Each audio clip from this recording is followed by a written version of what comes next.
All right. Good afternoon, everyone. Thank you for joining us today. Um, on behalf of the California Department of Veterans Affairs and the California Transition Assistance Program, in partnership with College of the Canyons, we'd like to welcome you to today's virtual workshop titled Online Learning Success. My name is Derek Rose. I serve as a CalTAP training coordinator for the California Transition Assistance Program. We have a lot of great information to share with you today in relation to California-specific veterans benefits that are offered here and throughout the state, some regional links and resources for you as well, and then we are going to dive into our content for the remainder of the workshop. So thank you for your time and joining us today, and with that, we'll go ahead and move forward with the presentation. Next slide, please. Just some general housekeeping. If you are not a panelist for today's presentation and just a general guest or a general attendee of the webinar, we have kept your microphones and cameras turned off. This just helps save on some of the bandwidth and eliminate some of the distractions for the rest of the presentation. Like I mentioned in the introduction, as far as the agenda goes today, we'll be doing a quick run through of some of the veterans benefits that are offered in the state of California. We're also joined by our Los Angeles region link, Mr. Anthony Rodriguez, who's going to share some information and resources about some regional representation through Calvet in the Los Angeles region.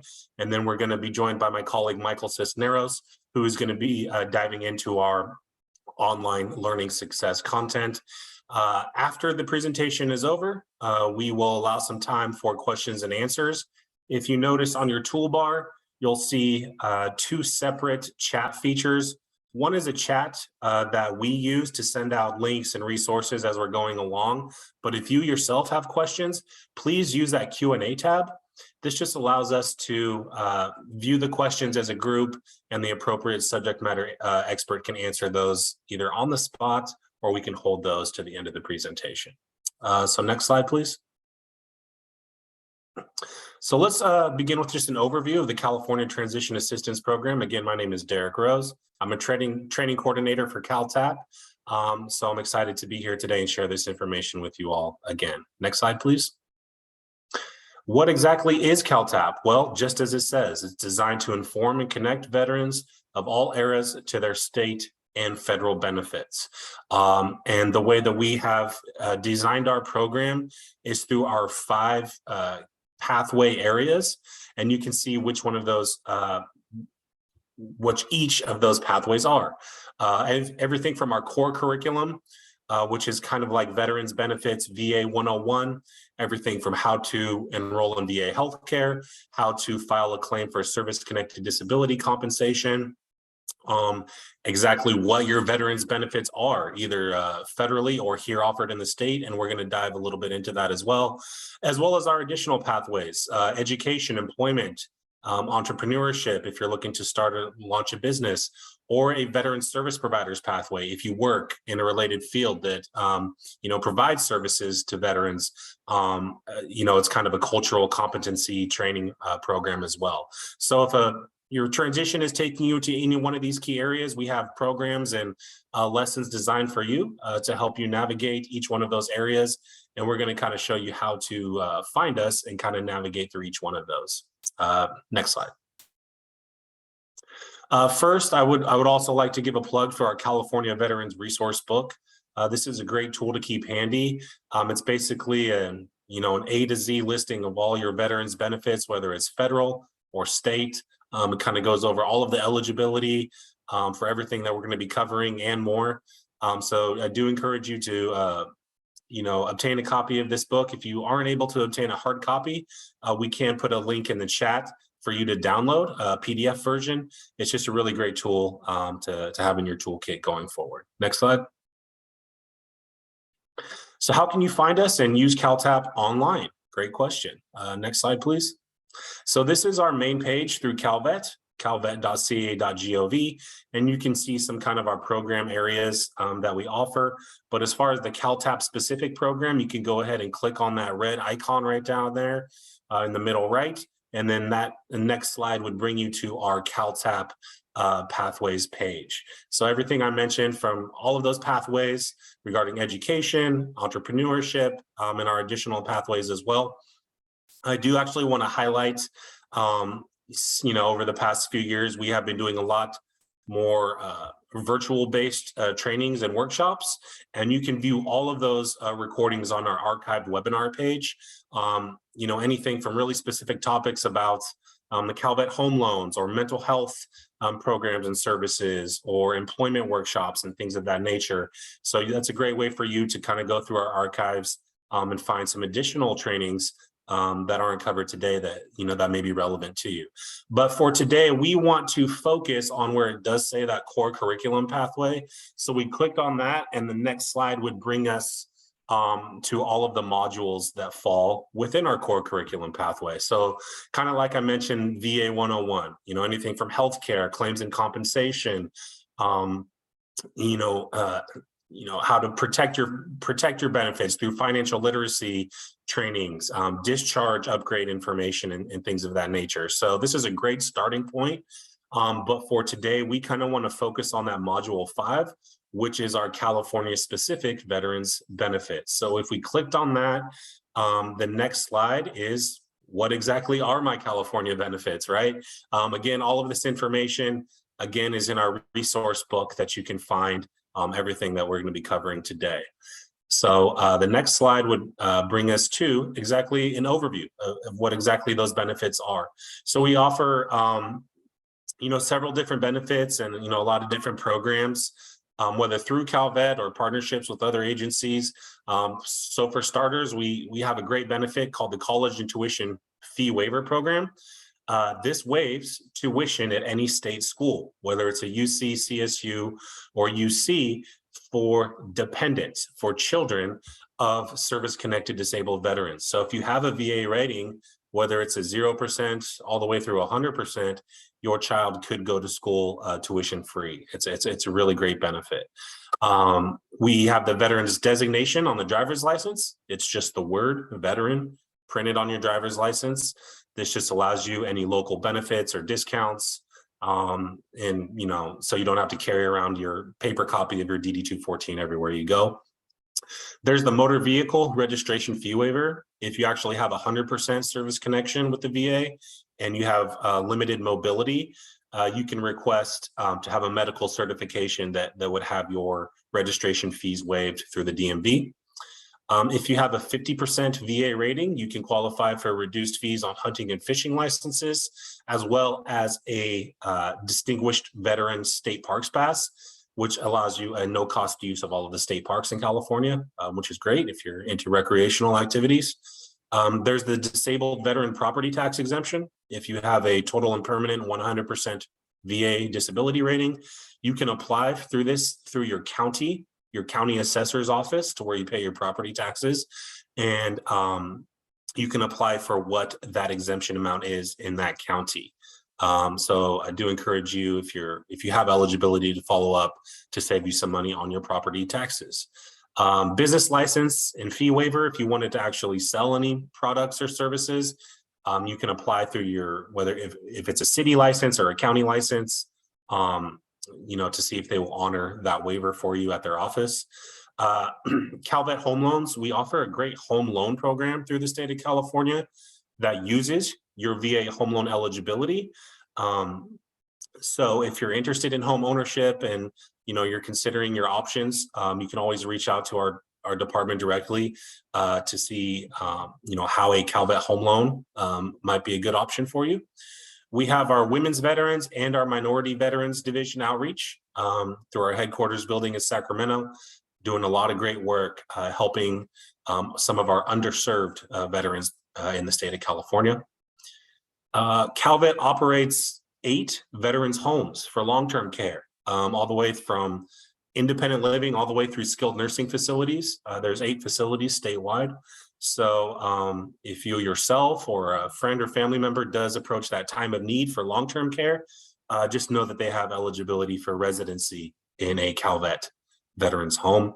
And as well as our state cemeteries. We operate 3 state cemeteries through CalVet specifically. So again, when time of need does arise, you do have that eligibility as well. Next slide, please.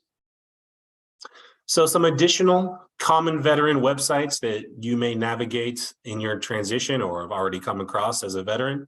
Of course, va.gov. It's a great starting point for all of your VA related needs, anything from your healthcare to your disability compensation, to your education benefits, to your award letters, to maintain all of your service records and update all of your personal information. So that's pretty straightforward on the VA side. Next slide.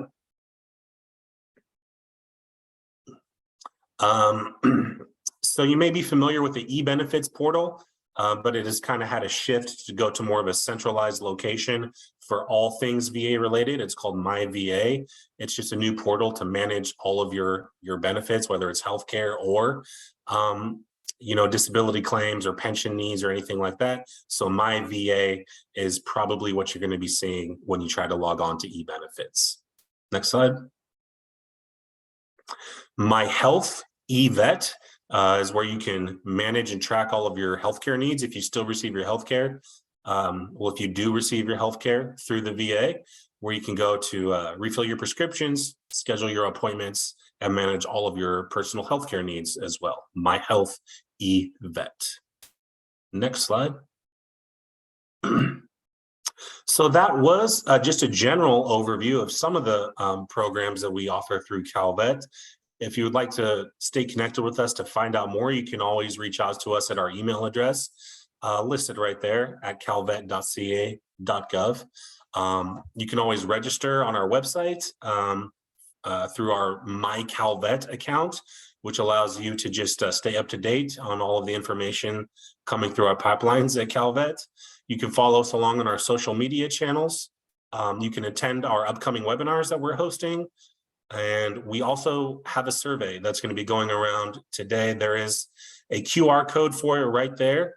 And it'll also be on display towards the end of the presentation as well. But if you'd like to pull out your smartphone and scan that QR code and give us some feedback, it does go a long way. And we appreciate your feedback to make sure we're providing all of the relevant information for these webinars. Next slide. This is the My CalVet portal. This just allows you to create a personalized profile. You just log in or register and put all of your personal information. And this just allows you to kind of stay up to date as news or new information is released through CalVet. Next slide. This is our monthly newsletter. It's a little out of date, but this is essentially what it looks like. This is just a way to stay connected with our division, with the Veteran Services Division. That's our Deputy Secretary, Mr. Keith Boylan. And every month we kind of host a specific theme of what our training is going to be, whether it's education or employment. So with kind of a general message, a general theme for the month. And it also allows you to register for our events through Eventbrite. So we'll post all of our events that we're hosting through the month. So hopefully you can join us for our additional trainings virtually, or perhaps maybe there's an in-person workshop near you to where you can join us through as well. So definitely reach out to us and stay connected so that you can get linked in with this information. Next slide. That is my colleague's information. I thought I updated that, but my name is Derek Rose. I'll put my information in the chat. It's derek.rose@calvet.ca.gov. Again, I'll share this with you. Michael's going to be joining us shortly, so you can take down Michael's email address as well. But with that, I'm going to go ahead and turn it over to our local interagency network coordinator, Mr. Anthony Rodriguez out of the Los Angeles region, and he's going to share with you a little bit about some of the work he does. So Anthony, the floor is yours. Yes, thank you. It's great to be here. I don't have the ability to turn on the video, so if someone can help with that, I'd appreciate it. But I'll go ahead and get started. I am the local interagency network coordinator for the Los Angeles region. I cover the Los Angeles and the Ventura County regions. Next page. And what I do is I provide outreach to service members, veterans, and their families. What that includes is I often will go to military bases, National Guard, reserve locations, and provide outreach information to veterans and their families. I make referrals and work directly with established service provider networks, such as collaboratives, associations, and different networks. As one of the links statewide, I participate in the recoveries, the recent recoveries because of the flooding, have employed all of the 8 links throughout the state. And we were there probably 4 weeks assisting veterans, National Guard, and reservists. We additionally provide leadership and advocacy. We're kind of the mouthpiece or the eyes and ears for the state in terms of what's happening locally. Next page. This is a map of the links in all of the state of California. If you look toward the bottom, you can see that the left, the turquoise area is the area that I cover, the Los Angeles and Ventura County area. And there's my email and information, contact information. Also, you can see that there's an individual in Orange County below me, San Diego and Imperial County. We have someone covering the Imperial County area all the way up to Mono County, someone in Kern County in Central California, someone in the Central California coast, someone in the Bay Area, and then someone in Northern California. Next page. Now, we in our various regions work differently. Some of us are more involved, like I'm pretty involved in bases. Others are maybe more involved in employment. Some are involved very closely with the VA in terms of healthcare. And so each of us are different, but all of us have in common that we are the go-to individuals where you can go to us, and we are probably the most connected individuals in our respective areas in terms of providing names, contacts, and specific individuals who can help you with almost any type of area where you would need assistance, particularly in the area of benefits, but that would include nonprofits, city, county, state, and federal agencies. Next page. So that's my email address. I encourage you to take advantage of the services that we provide as links. All of us are here because we really love doing what we do. We're happy to help. Give us a call and look forward to working with you all. Thank you much. Next page.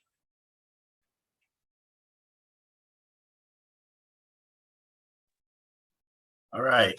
Thank you, Anthony.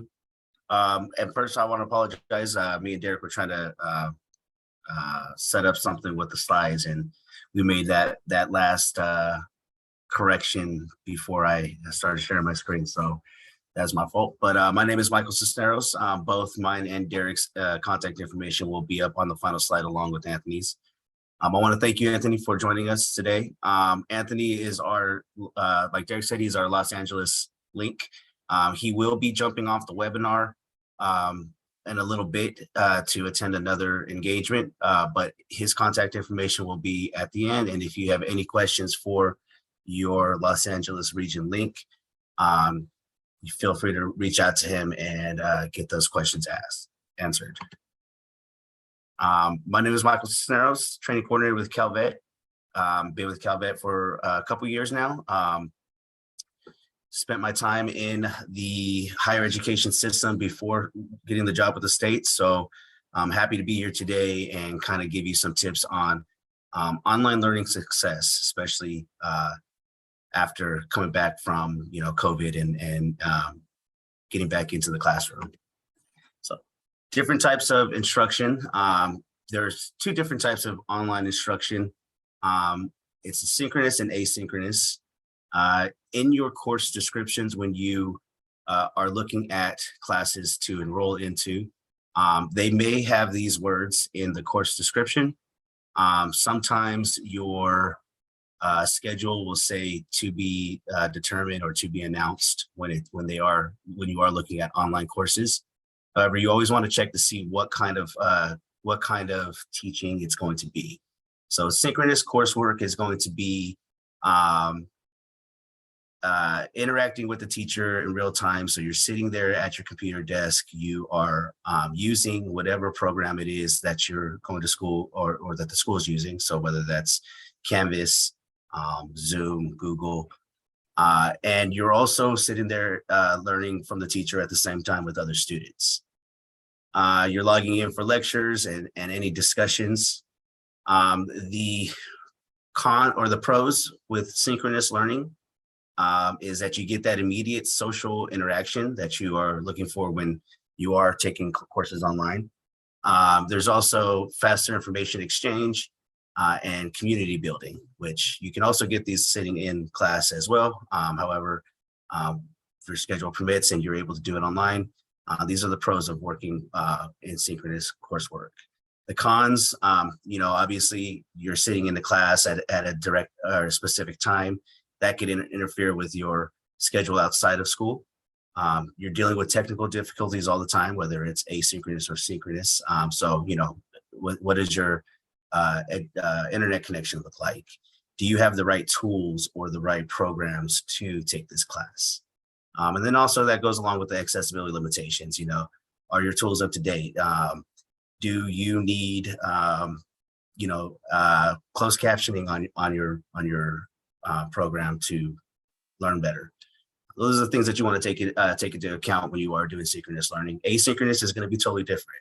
Asynchronous is going to be on your own time, so it involves you working outside of the classroom setting and at your own pace. If you are communicating with your professor, it's going to be through messages that are sent back and forth, not necessarily at the same time. And you're also going to be communicating through message boards with other students in your class. The pros about this asynchronous, learning are, you are learning at your own pace. So, you could sit down and start reading your chapters whenever you like. If your papers are due, next week, you could wait until the weekend to get started on them, or you could start them, in the beginning of the week when you have the most time. You have more time to reflect on and engage with your material. And then you also have access to a wider range of students where you can bounce things off of each other in discussion boards and have time to reflect on those discussions. Limitations are, limited contact with instructors. So as I mentioned, your contact with instructors is going to go back and forth through email or discussion boards. So it wouldn't be an immediate response. Asynchronous coursework does require you to have a great amount of self-discipline. So are you able to stop what you're doing on the weekend to get that paper done? After going to work for 6 to 8 hours, are you able to sit down at your desk and start reading a chapter at your own time? And are you going to be able to make those deadlines? And then also you have that loss of that informal learning. So basically, bouncing ideas off of the students in real time isn't an option. And how do you make up for that work that you're missing?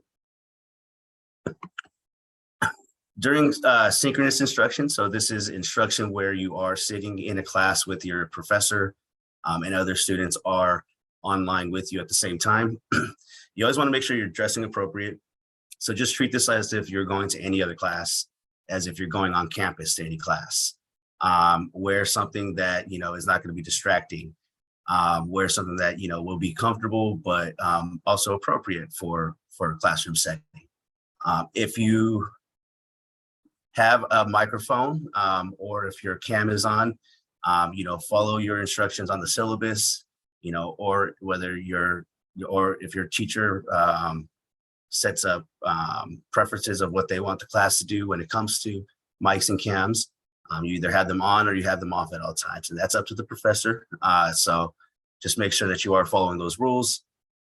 You want to make sure that you're in a place with little or no distraction. So kind of isolate yourself and have a quiet space where you can pay attention to the instructor and not be distracted by your phone or the TV playing in the background. Chores, if you have laundry going, make sure that that's good to go and not going to be a distraction while you are sitting in your class. And then it goes along with kids in the home. So if you are staying at home and taking your classes from home. You may also have your kids at home with you. You want to make sure that your instructor understands your situation so that if needed, you can keep your mic off. You could possibly record those lectures if needed, and check back with them at a time where there's less distraction going on. But definitely you'd want to reach out to your professor and make those kind of accommodations with them beforehand so that they're aware. Always sign in early. So it's the same goes along with, going to your class, within 5 minutes before the bell rings or 5 minutes before the class starts. You want to get there in time get there with enough time to settle in and kind of mentally prepare yourself to pay attention to this class online. And then always be prepared for technical challenges and don't give up. So, if your internet does start to go out, are you prepared to troubleshoot that internet so that you can get back online as fast as possible? If you don't have a mic working, are you able to chat through, a chat app, or does your professor understand what's going on with your technical challenges? Whatever it is, these are considered roadblocks and can also affect the motivation of online learning. So don't give up, just, keep working through it, and things happen, just be prepared to take control. With that being said, you want to be your own geek squad. So embrace technology. If your internet connectivity is a little shoddy, what does that mean? Should you upgrade if you can? Do you need to move your computer closer to your router? Just different things that you can implement to make sure that the class goes smoothly on that day. Technical requirements, do you have a mic that's working? Is your cam working? All the things that you need to have ready to go for that class period. Is it ready to go? Hardware, accessories, and online resources needed for the class. So are all the programs up to date? Before you sign on to your class, are there any updates that need to download on your computer? Do you need to buy a new computer, or have a new microphone, external microphone, so that you can participate in class and hear things? Whatever it is that you need for to make this class period run smoothly is what you have to prepare yourself to embrace, I guess, or embrace that, if that makes sense. Virtual fatigue. So virtual fatigue is something that happens to most of us, to a lot of us actually, when it comes to sitting in class, for an hour and a half, depending on how long your class period runs for. Virtual fatigue is that exhaustion that you feel after any online meeting, any conference or video call. It's been linked to burnout and can affect productivity, engagement, and your well-being. And this is because it violates the educational design. We're used to sitting in class and having others around us feeding off of their vibes, their emotions, having a professor in front of us who's either enthusiastically teaching or doing the best they can. And so virtual fatigue kind of interferes with those feelings that you're used to when you are sitting in a live class. It's a passive learning environment, so your body actually works harder as it experiences a constriction of freedom, movement, and direct mobility. It's isolated environment, so your mind works harder as it invests in conscious effort to focus and adapt on the increased cognitive load and the limited visual breaks. And then also, like I mentioned earlier, that technology interference sometimes does interfere with that motivation and readiness that you feel when you are logging onto a class. So virtual fatigue is something that you want to pay attention to and take care of if you are starting to feel the effects of it. some ways that you can eliminate virtual fatigue and kind of set yourself up for success when you are taking online courses is to determine when and where and how you will learn to study. So, if you are taking asynchronous courses, do you have an office that you can sit in, for amount of time to get your homework done or read your coursework without any instructions or distractions? If you have synchronous coursework, are you able to attend that class in a quiet environment?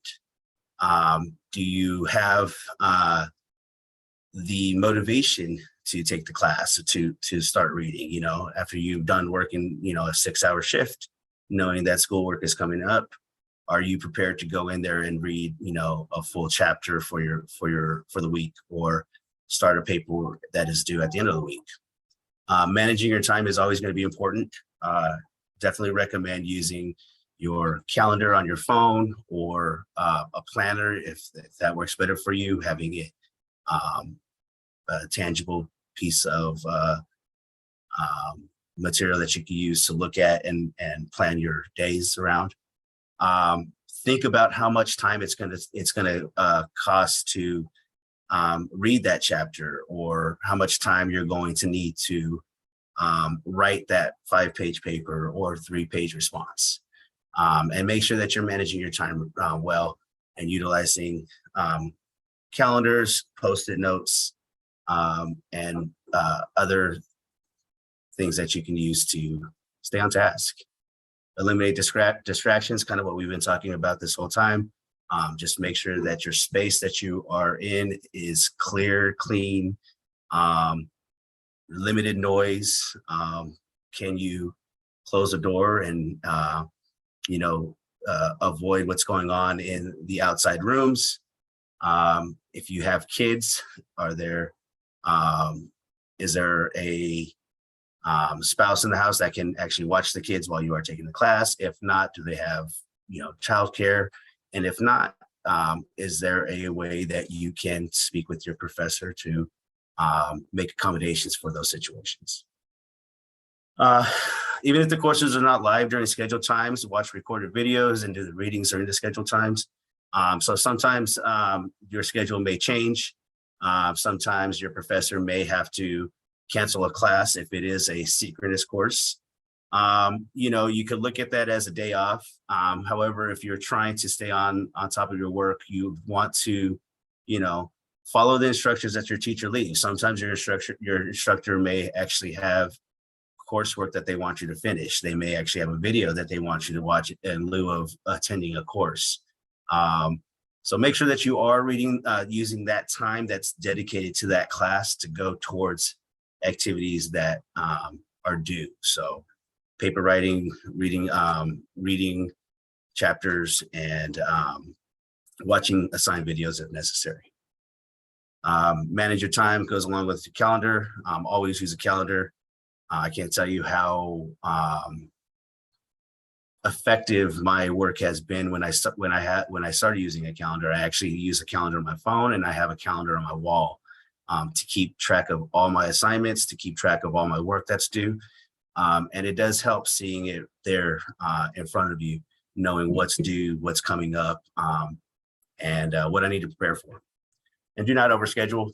So with that calendar actually helps you to not overschedule your work, and be realistic of your time. With the work that you have to do, are you allowing yourself enough time to write that paper or to read that chapter before you jump onto another assignment? And be prepared to make adjustments if needed, and give yourself enough time to get that work done. Life balance and management is something that you'd want to kind of reflect on a daily basis or a weekly basis, depending on how much work you are doing online. And also, this is just a general tool to use, just to kind of collect yourself and figure out a way to go head on to the next subject or the next task. So you think about these different emotions or aspects of your life and how they all connect. It's kind of like a cycle, but one interacts with another, and they kind of go back and forth with how they interact with each other. So actions and behaviors, when you are going into your class or you're about to start your week, you're feeling, maybe you're feeling a little fatigued from a class that you just got out of, or just the week has just been a tiring week so far. Think about those actions and behaviors. Think about what you've done that, has caused you to be exhausted, behaviors or actions that you've done that may have caused some stress in your life, right? How does that affect your emotion? And with the emotion, how is that affecting your thought process? Your thought process is going to affect your social environment. So, with your emotions and your thought process kind of, overwhelmed, let's say, with your class load or the amount of assignments that you're taking on, that can cause you to check out from your social life or cause you to kind of push back on social activities and friends who are reaching out. With that, is that affecting your spiritual life? So spiritual life could be anything from, are you able to meditate? Are you able to, find something that's going to make you feel good? Family time is something that kind of affects you spiritually. Or do you need aromatherapy? Is that affecting, is that going to help you, or is that going to affect your time in class, or the amount of work that you do, or the product of the work that you do? Is that affecting how you feel about yourself after? So physiology is going to be your body. Are you feeling sick? Are you feeling stressed? Are you feeling happy right now? All of these kind of interact with each other and goes back and forth. So actions and behaviors also can affect your physiology. Your physiology can also affect your spirituality. Spirituality affects your social aspect of your life, which goes into your mind and emotions as well. So life balance and management, you're figuring out, asking yourself what it is that's going on. How are you feeling about it? How is it affecting you? What can you do about it? And, what kind of symptoms are you feeling at that moment? And then how do you adjust them so that you can get these all right, so that you can make better actions and have make better or have different behaviors that affect your emotion and your mind. So after you've done that, you want to reflect on the work that you did. What went well during that week? Were you thinking more about those negative feelings of class, or the classes that you're taking, or the homework that's coming up? Were you doing a better job at organizing your courses, your homework? What did you do, and did it work well? If not, what happened? Why do you think it didn't work out the way you thought it would work out? You want to make adjustments for the next week after you figure that out. If you found out that, hey, the calendar on my phone isn't actually doing the work that I needed to do, I'm actually more confused than I am before, then maybe you don't use the calendar, or maybe you find a different app on your phone that can take care or can track your homework assignments or your meeting times accurately. Which online courses do you feel confident, and why? For those ones that you don't feel confident, maybe you want to reach out to the instructor and ask them for outside help, or maybe ask them what their opinion would be on the homework that's going to be coming up, and get their opinion on the challenges that they think many students face when they are doing those assignments. What support do you need? Always ask your professor for that. And then like we're talking about now, reflection is key for the effective study and work habits. So thinking about what happened and what went well, what didn't, and making those adjustments whenever necessary. This last slide right here is just talking about different resources that students can always take advantage of, no matter whether they're taking courses online or they're taking courses on campus. I know that a lot of campuses were closed down during COVID. Some of them had their veteran service, I'm sorry, not their veteran service, but their admissions and records offices open. Financial aid offices may have been open as well. And I'm sure, if counseling wasn't open, they were doing virtual sessions for students. So always use the resources on campus, and also use your Veteran Resource Center. Meet with the veterans on campus, talk about how they're doing in their online courses if they are taking them. What's working well for them as somebody who's gone through the same experiences that you have. Are there aspects of online learning that are more stressful than not? And if so, how are these other veterans getting through those times and taking care of themselves at the same time? Stay connected and engage with the VRC and staff, attend all virtual workshops if offered, and then learn about the services and programs that you're eligible for, which is what you're doing right now in this CalTAP webinar. Financial aid office should be open. EOPS, Extended Opportunity Programs and Services, is another helpful program on campus that can help you with the needs of students who may not have the best home life, or may just need a little bit more support than others.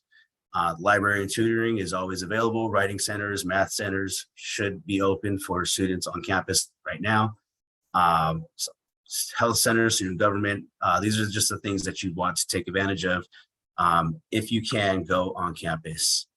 Off campus is going to be a little different, a little bit more focused on veterans in general, not just veterans who are taking online courses. But we want you to know that they're there just for, reasons that might come up, or unexpected reasons, So we have the off-campus support, the Veterans of Foreign Wars and American Legion, Student Veterans of America is a really good one. I actually just spoke with somebody on Friday who works for Student Veterans of America. She didn't have an exact number of how many chapters they have here in Sacramento, but she did mention that they are on a ton of state schools, so CSUs and community colleges. I didn't hear her say anything about University of California's, but I'm sure you can find them there on those campuses. The Rotary and other local organizations, vet centers can help you get in contact with any education benefits that can possibly help you get through school, whether that's the GI Bill or survivor benefits, or maybe even voc rehab. Swords to Plowshare if you need that legal help, and then also other veteran offices.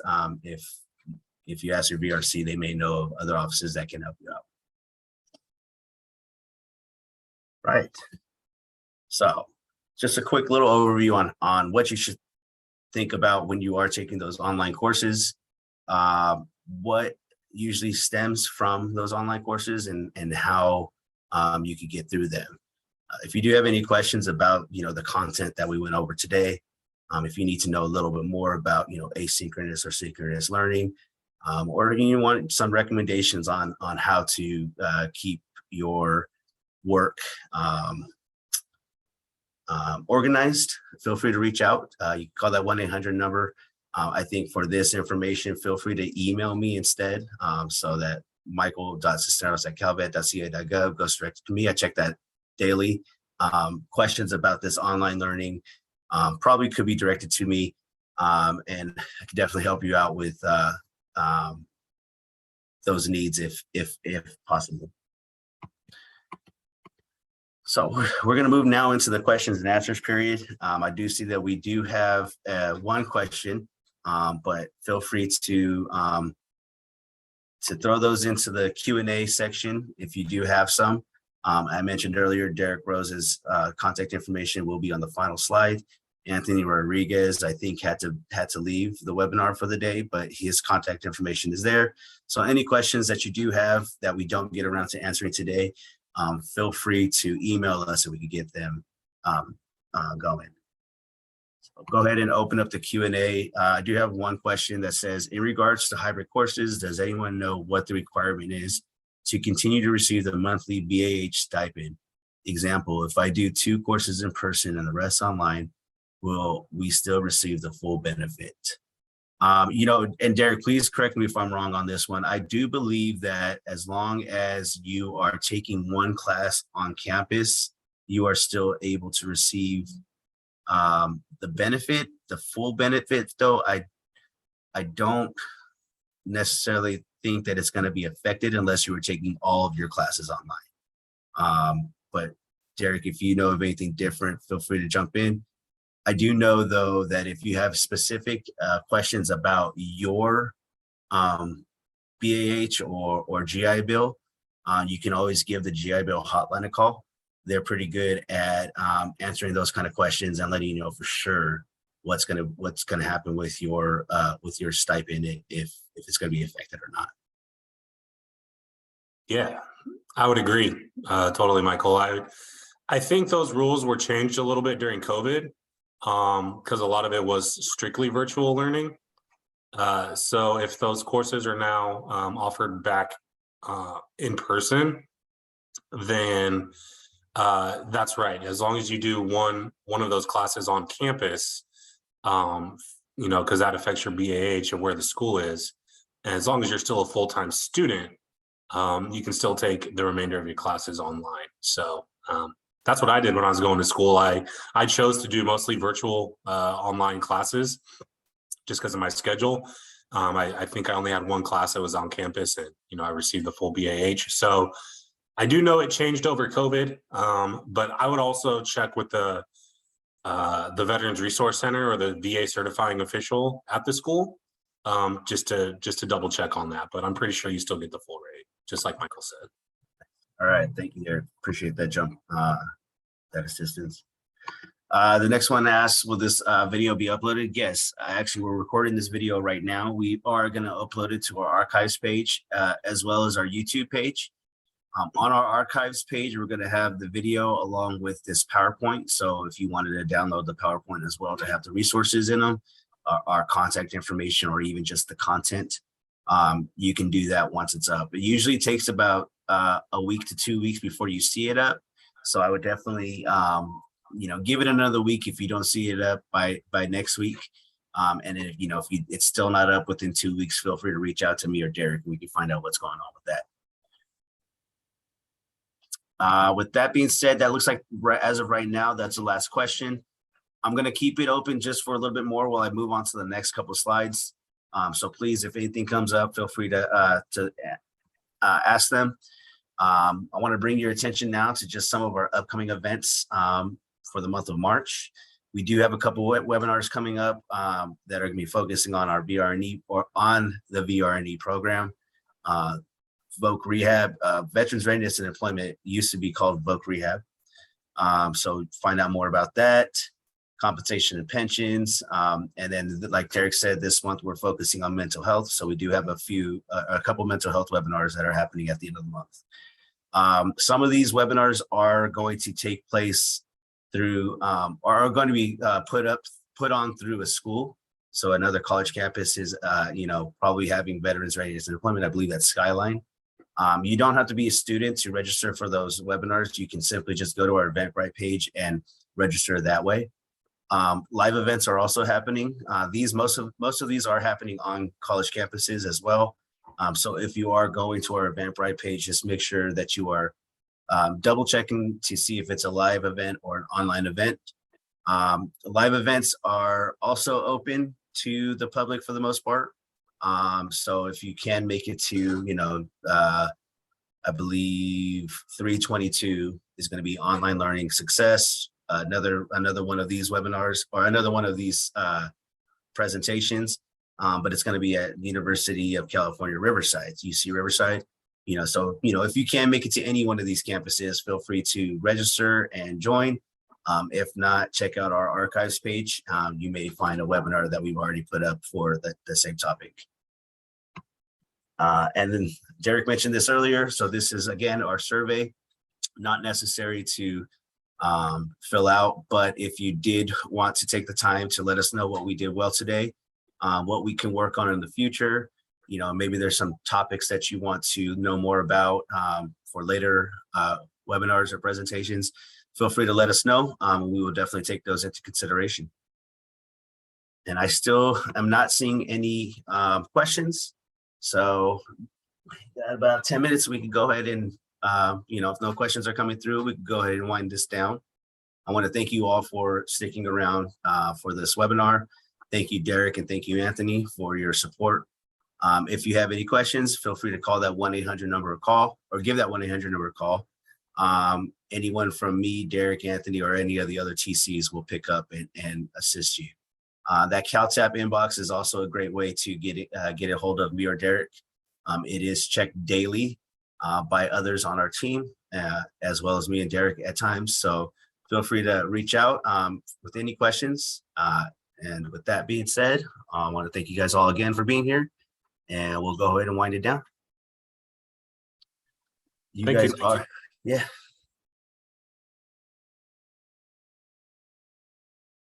Right.